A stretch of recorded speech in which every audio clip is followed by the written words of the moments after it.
इसका topic Charles Dickens की biography और उनके वर्क से रिलेटेड है। ये पार्ट 2 है। इनका पूरा नाम चार्ल्स जॉन हॉपम डिकेंस था।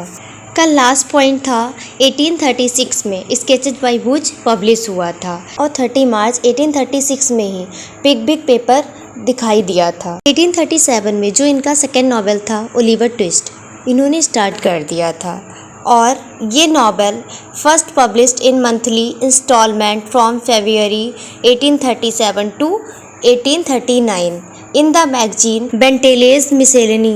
नॉवेल फर्स्ट टाइम मंथली किस्तों में फरवरी 1837 से 1839 तक बेंटेली के मिसेलेनी मैगजीन में पब्लिश हुआ था। The first edition was titled Oliver Twist और the Parish Boy's Progress. First edition का शीर्षक ओलिवर ट्विस्ट और पेरिस बॉयज प्रोग्रेस था। ये कैथरीन की सिस्टर मैरी को अपना आइडोलाइज्ड मानते थे, जो खत्म हो चुकी थी, मतलब अपना आदर्श मानते थे। कैथरीन ने एक बेटे चार्ल्स को जन्म दिया। इनके 10 चिल्ड्रन थे, जिसमें से 7 इनके बेटे थे और 3 बेटियां। इनके सबसे बड़े बेटे चार्ल्स डिकेंस जूनियर थे। 1837 में इनका बिग पेपर फिनिश हो गया था। 1838 में इन्होंने निकोलस निकलबे स्टार्ट कर दिया। निकोलस निकलबे और the life of adventures of Nicholas Charles Dickens का ये थर्ड नॉवेल था, जो मूल रूप से 1838 से 1839 तक एक सीरियल के रूप में पब्लिश हुआ था। निकोलस निकलबे 1838 मार्च में स्टार्ट हुआ था और 1838 अक्टूबर में फिनिश हो गया था। This was full video.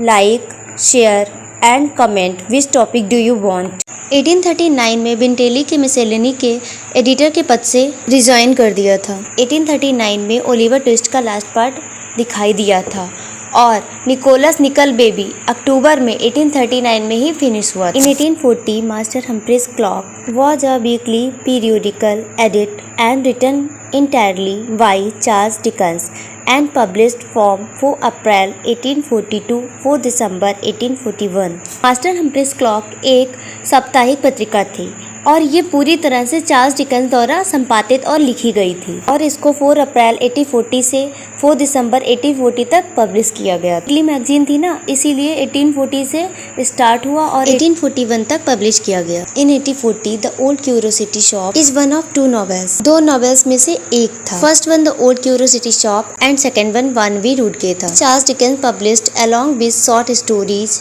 in his weekly serial Master Humphrey's Clock from 1840 to 1840। ये दोनों नॉवेल चार्ल्स डिकेंस ने 1840 से 1841 तक अपने weekly serial Master Humphrey's Clock में शॉर्ट स्टोरी के साथ पब्लिश किया था। ओल्ड क्यूरियोसिटी 1840 फरवरी में फिनिश हो गई थी और 1840 नवंबर में वानवी रूड के फिनिश हुई थी। In 1842 he travel through Canada and United States. 1842 में ये कनाडा और यूनाइटेड स्टेट के बीच में यात्रा करते हैं। American Notes appeared in October creating a furore in America. Creating a furore means होता है कोहराम मच जाना। अमेरिकन नोट्स हैं वो अक्टूबर में दिखाई देते हैं और इससे अमेरिका में कोहराम मच जाता है। 1843 में the Life and Adventures of Martin Chuzzlewit, जिसे मुख्य रूप से मार्टिन चर्चविट के नाम से जाना जाता है, इन्होंने इसको शुरू किया। ये इनके पिकारस नॉवेल में से लास्ट नॉवेल माना जाता है। ये मूल रूप से 1842 से 1844 के बीच